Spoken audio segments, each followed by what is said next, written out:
Shout out sa mga taong magaling manira sa kapwa-tao. Ano, kumusta? Yumaman na ba kayo?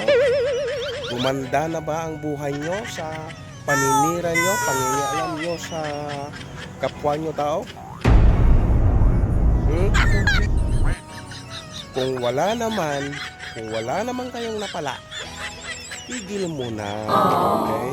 Ang gawin mo, mag-focus ka sa sarili mo, gumawa ka ng mabuti para gumanda rin ang buhay mo. Wow. Alright? Ganun. Hindi yung ibang tao ang pinapakialaman mo. Sarili mo ang pakialaman mo. Okay?